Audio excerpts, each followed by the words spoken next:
अब हम बात करेंगे द फीमेल रिप्रोडक्टिव सिस्टम के बारे में। ठीक है, फीमेल्स में जो सिस्टम होता है वो थोड़ा ज़्यादा कॉम्प्लेक्स होता है और होना भी चाहिए, क्योंकि उनके केस में बहुत से चेंजेस होते हैं बॉडी में, इसके लिए ओवरीज रिस्पॉन्सिबल होती हैं। तो खैर, अब हम बात करेंगे आपके बुक में बने हुए डायग्राम की, तो वो कुछ ऐसा है। ठीक है, यानी कि आपके the female reproductive organs consist of vagina, cervix, uterus, ovary, oviduct, ये सब क्या हैं? Organs of female reproductive system है। लेकिन सबसे इंपॉर्टेंट कौन है? जैसे मेल्स में टेस्टिस था, वैसे सबसे इंपॉर्टेंट कौन है? ओवरी। सबसे इंपॉर्टेंट कौन सा ऑर्गन है? ओवरी। प्राइमरी रिप्रोडक्टिव ऑर्गन है फीमेल्स में। ठीक है, तो अब हम इसके प्रोसेस के बारे में जानेंगे। ठीक है, कैसे क्या होता है। देखो, सबसे पहले दिमाग में डाल लो, ओवरी के अंदर क्या होते हैं? एग्स होते हैं। जब कोई गर्ल मैच्योर होती है तो उस समय दोनों ओवरी से मिला के लगभग 4 लाख एग्स होते हैं। कितने? 4 लाख। लेकिन ये सब एक साथ मैच्योर नहीं होते हैं। प्यूबर्टी के ऑनसेट के बाद में हर महीने एक एग मैच्योर होता है। और एक बात जो ज़रूरी आप जान लो कि इन ओवरीज के अंदर, यानी कि जब ये फीमेल रिप्रोडक्टिव सिस्टम स्टार्ट होता है गर्ल में, एक गर्ल में ये ओवरीज जो प्रेजेंट होती हैं, ओवरीज के अंदर लाखों एक्चुअली में फॉलिकल्स होते हैं और इन फॉलिकल्स के अंदर ही एग्स प्रेजेंट होते हैं। Okay, ovary consist of lakhs of follicles and this follicle consist of eggs. जैसे कि मैं तुमसे मान लो कि ये ओवरी है, तो मैं ये ओवरी अगर इधर से थोड़ा दिखा दूँ, बड़ा करके दिखा दूँ, तो क्या होता है कि बहुत ढेर सारे, अब लाखों फॉलिकल तो मैं नहीं बना पाऊँगा इसमें, बहुत ढेर सारे फॉलिकल्स होते हैं। ठीक है, और इन्हीं फॉलिकल्स के अंदर oocyte होती है, लेकिन वो आप रहने दो जानने को, आप नहीं समझ पाओगे, उसके लिए पूरा एक्सप्लेन करना पड़ेगा जो आपके कोर्स में नहीं है। ये जो मैं बीच में बना रहा हूँ गोले, ये क्या है? ये एग है। ठीक है, हर फॉलिकल के पास एक एग होता है। ठीक है, बात समझ में आ गई? हर फॉलिकल एक एग रिलीज़ करता है हर 28 दिन पे, एवरी 1 मंथ, या आप सीधे बोलो 28 डेज। हर 28 डेज पे दोनों ओवरी में से कोई एक फॉलिकल, कोई सिर्फ एक फॉलिकल मैच्योर होता है और वो एग को रिलीज़ कर देता है। ठीक है, याद रखना, ovary consist of many follicles and each follicle consist of egg and at the time at every turn, एक मिनट, इन एवरी 28 डेज। ठीक है, a follicle matures and releases an egg. ठीक है, तो पहले तो ये चीज़ आपको आगे जाकर बतानी थी, लेकिन यहाँ पे समझ जाओगे ज़्यादा अच्छा है। तो ये आपको दिख रहा है 1 पेयर ओवरी प्रेजेंट है। ठीक है, पहले स्टार्ट ओवरी से करते हैं। जब ओवरी एग रिलीज़ करती है, अब ओवरी एग भी रिलीज़ करेगी और 2 तरह के हार्मोन्स रिलीज़ करेगी, प्रोजेस्टेरोन और ओस्ट्रोजन। ठीक है, या ईस्ट्रोजन, दोनों रिलीज़ करती है। हार्मोन्स जाते हैं ब्लड में, और जो एग रिलीज़ होता है हर 28 दिन पे, वो आपका रिसीव कर लिया जाता है। ये आपको फिंगर लाइक प्रोजेक्शंस दिख रहे हैं। ठीक है, जिनका नाम होता है फिम्ब्रे। बुक में नहीं दिया आपके, मैं बता रहा हूँ, ये होते हैं फिम्ब्रे। और ये जो एग रिलीज़ करते हैं वो कैच कौन कर लेता है? फिम्ब्रे कैच कर लेते हैं, फिम्ब्रे रिसीव कर लेते हैं। और फिर जो एग है वो इस रास्ते से होता हुआ, एक मिनट, ऐसे होता हुआ ऊपर की तरफ मूव करता है with the help of peristaltic movement. अब याद आया पेरिस्टाल्टिक मूवमेंट? याद है, एलिमेंट्री कैनाल में बताया था मैंने। ठीक है, the rhythmic contraction and relaxation of the muscles, जिसकी मदद से क्या होता है? एग मूव करता है। और ये जो आपको ये जो डक्ट दिख रहा है, ये जो पाइपलाइन दिख रही है, ठीक है ना, ये जो डक्ट आपको दिख रहा है, इसका नाम होता है ओविडक्ट। वेरी इंपॉर्टेंट, ओविडक्ट या फेलोपियन ट्यूब कहते हैं। यानी कि एग रिलीज़ हुआ और उसके बाद ये क्या रिसीव किया फिम्ब्रे ने इसको, और उसके बाद ये ऊपर मूव करता है, और जिसमें मूव कर रहा है इसे कहते हैं ओविडक्ट या फेलोपियन ट्यूब। जब स्पर्म वेजाइना से एंटर करता है और फिर यूट्रस से होता हुआ दोनों तरफ जाता है, मतलब इधर भी जाएगा इधर भी जाएगा, लेकिन फर्टिलाइज तो वहाँ करेगा ना जहाँ एग मिलेगा उसको। तो ये स्पर्म जाते हैं और ये एंटर करते हैं फेलोपियन ट्यूब में, और इस पर्टिकुलर प्लेस पे ये क्या कर लेते हैं? ये जो मैंने क्रॉस बनाया है, ये क्रॉस यहाँ पे क्या होता है? स्पर्म एग सेल से मीट करता है। यानी कि आपसे 1 वर्ड में पूछा जाएगा, क्या पूछा जाएगा? The destination where fertilization takes place where sperm and egg cell meet. तो आपका आंसर क्या होगा? ओविडक्ट। हालांकि इधर कई पार्ट होता है, इधर का पार्ट स्थमस होता है, इधर एम्पुला होता है, एम्पुला स्थमस जंक्शन होता है, बट लेट इट बी, इसकी ज़रूरत नहीं है। तो आप सीधे बोलोगे कि जो एग होता है वो फिम्ब्रे से होता हुआ, ये जहाँ मैंने क्रॉस किया यहाँ के आसपास क्या होता है? फर्टिलाइज हो जाता है। और इसको इसलिए हम कह सकते हैं कि फर्टिलाइजेशन कहाँ पे होता है? ओविडक्ट या फेलोपियन ट्यूब में होता है। बहरहाल, अब मान लो कि फर्टिलाइजेशन हो गया, ठीक है, 2 कंडीशन मैं रखूँगा आपके पास सामने, एक की फर्टिलाइजेशन हो गया, एक की फर्टिलाइजेशन नहीं हुआ। तो पहले हम लेके चलते हैं कि फर्टिलाइजेशन नहीं हुआ। ठीक है, देखो फर्टिलाइजेशन हो ना हो, हर 28 दिन में यूट्रस यानी कि जो आपको बड़ा सा ये एरिया दिख रहा है, ठीक है, अब देखो 2 मिनट के लिए रुको, ठीक है, स्पर्म वेजाइना में यानी कि जो पेनिस होता है इरेक्ट होकर वेजाइना में स्पर्म को रिलीज़ करता है। स्पर्म फिर यहाँ वेजाइना से होते हुए एक नैरो पैसेज से जाते हैं, ये जो बहुत ही सकरा होता है, मैंने तो बड़ा बना दिया, इसे कहते हैं सर्विक्स। ठीक है, तो इस सर्विक्स रीजन से होते हुए स्पर्म मूव करते हैं, कहाँ पहुँच जाते हैं, यूट्रस में पहुँच जाते हैं, जिसको हम वोम भी कहते हैं। अब ये जो यूट्रस की लाइनिंग है ना, ये जो मैंने मोटी सी बना रखी है, इसे कहते हैं एंडोमेट्रियम। क्या कहते हैं, एंडोमेट्रियम। हर 28 दिन पे ये एंडोमेट्रियम बनती है, बिगड़ती है। ठीक है, यानी कि एंडोमेट्रियम एक्चुअली में बनती क्यों है, बनने का मतलब है कि यहाँ पे बहुत ढेर सारे ब्लड वेसल्स आ जाते हैं। ठीक है ना, बहुत ढेर सारे ब्लड वेसल्स आ जाते हैं और पूरा एकदम मोटी हो जाती है। क्यों ये लेयर मोटी होती है, ताकि अगर यहाँ पे स्पर्म फर्टिलाइज हो जाए, ओके सॉरी, अगर फर्टिलाइजेशन हो जाए यहाँ पे, स्पर्म एग को फर्टिलाइज कर दे, उसके बाद उसमें क्या होगा भाई, वो जाइगोट बन गया। जाइगोट बनने के बाद वो एम्ब्रियो बनेगा, यानी कि mass of cells, mass of cell balls.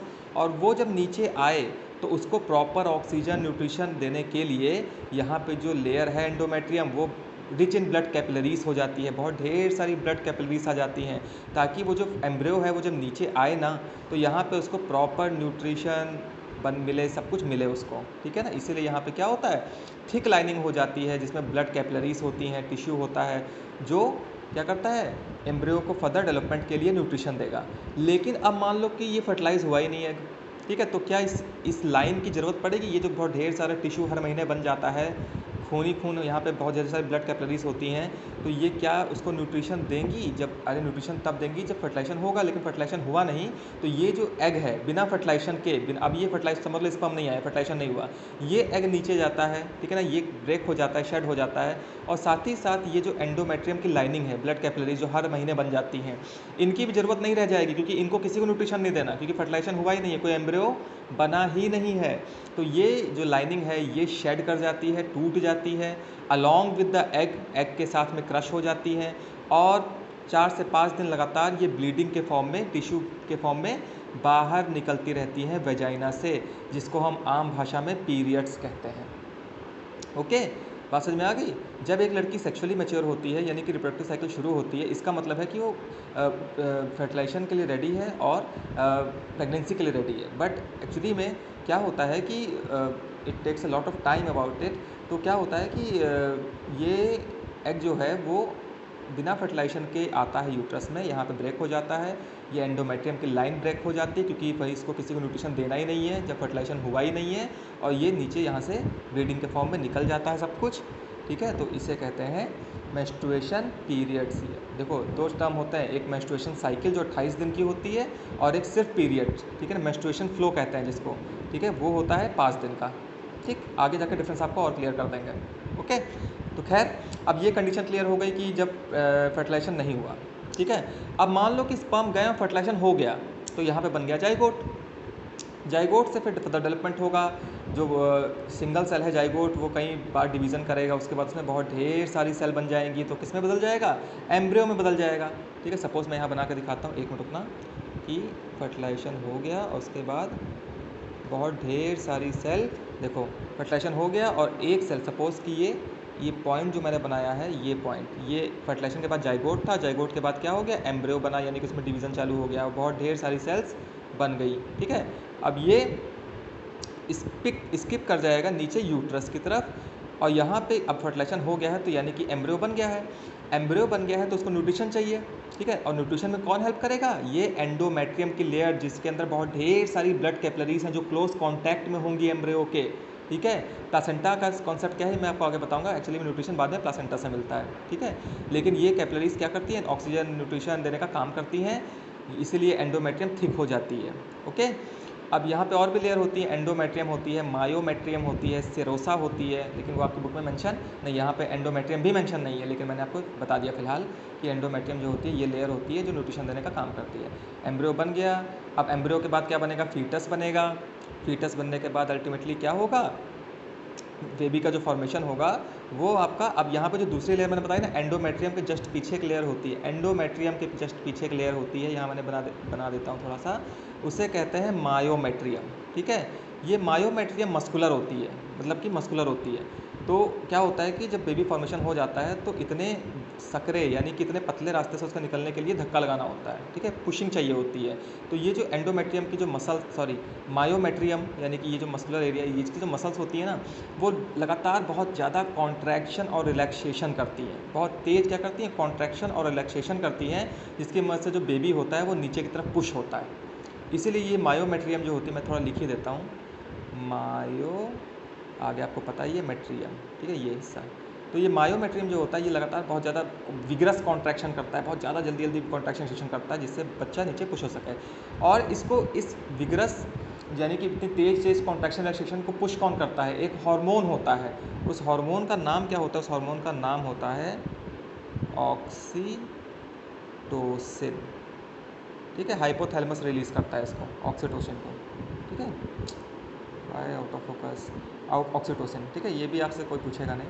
अब जो बेबी नीचे पुश होता है, वजाइना के थ्रू बाहर निकलता है, क्योंकि वजाइना के थ्रू ही बाहर निकलता है, इसलिए वजाइना को हम बर्थ कैनाल भी बोलते हैं, यानी कि इसी जगह से बर्थ होती है, इसीलिए हम इसको बर्थ कैनाल भी बोलते हैं। ट्रिगर कौन करता है, ऑक्सीटोसिन। यहाँ पे लगातार कॉन्ट्रैक्शन सेशन कौन करवाता है मायोमेट्रियम से, ऑक्सीटोसिन, जिसकी मदद से बेबी जो होता है वो नीचे की तरफ पुश होता है, वजाइना के थ्रू बाहर आ जाता है। बात समझ में आ गई।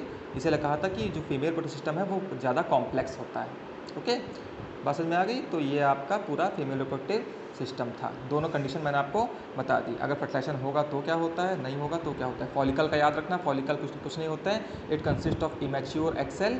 ठीक है, जब कोई फॉलिकल मैच्योर होता है तो वो एग को रिलीज़ करता है 28 दिन में एक बार, दिमाग में रखना 28 दिन में एक बार। ओके, अब चलो ये बता ही चुके हैं, फिर से देख लो। फर्टिलाइजेशन जो हेडिंग पड़ी हुई है कि क्या हुआ कि स्पर्म आए और फर्टिलाइजेशन इस जगह पे हुआ ओविडक्ट में, उसके बाद के फर्टिलाइजेशन के देखो फर्टिलाइजेशन हो गया। ठीक है, ओवरी से एग रिलीज़ हुआ, स्पर्म आए, स्पर्म का न्यूक्लियस क्या हुआ, अंदर चला गया एग के, उसने फ्यूज़न कर लिया और जाइगोट का फॉर्मेशन हो गया। ठीक है, ये हो गया फर्टिलाइजेशन। डेवलपमेंट ऑफ एम्ब्रियो बता चुका हूँ मैं कि एक बार फर्टिलाइजेशन हो जाए तो जाइगोट के बाद उसमें देखो एक डिवीज़न दिखाया गया, फिर 2 डिवीज़न दिखाया गया, फिर कई डिवीज़न होते रहते हैं, मास ऑफ बॉल सेल्स बन जाता है, बहुत ढेर सारी सेल्स का एक बॉल बन जाता है जो नीचे आके सेटल हो जाता है यूट्रस में। ये जो आपको ये दिख रहा है ना, ये किस रंग का बोलेंगे इसको, महरून रंग का, थोड़ा हल्का ये जो दिख रहा है, ठीक है ना, ये एरिया एंडोमेट्रियम का है और यहीं पे सेटल होकर यहाँ से न्यूट्रिशन गेन करना शुरू कर देता है और एम्ब्रियो बाद में किसमें बदल जाता है, फीटस में बदल जाता है। इन तीनों का डिफरेंस जाइगोट, एम्ब्रियो, फीटस, ये भी आपके बुक में अच्छे से दिया हुआ है।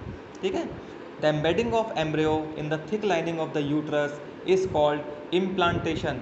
एक बार क्या हो कि एम्ब्रियो जो है वो आपका नीचे आके ये एंडोमेट्रियम में धस जाता है, यानी कि पहुंच जाता है एंडोमेट्रियम में, चिपक जाता है, इसी को हम बोलते हैं इम्प्लांटेशन। ठीक है, याद रखना इम्प्लांटेशन, एम्ब्रियो का एम्बेड होना, embedding of embryo in the thick lining of the uterus is called implantation. और अगर फर्टिलाइजेशन नहीं होता तो यही एंडोमेट्रियम क्या हो जाता है, शेड हो जाता, गिर जाता, झड़ जाता और वेजाइना से नीचे चला जाता है।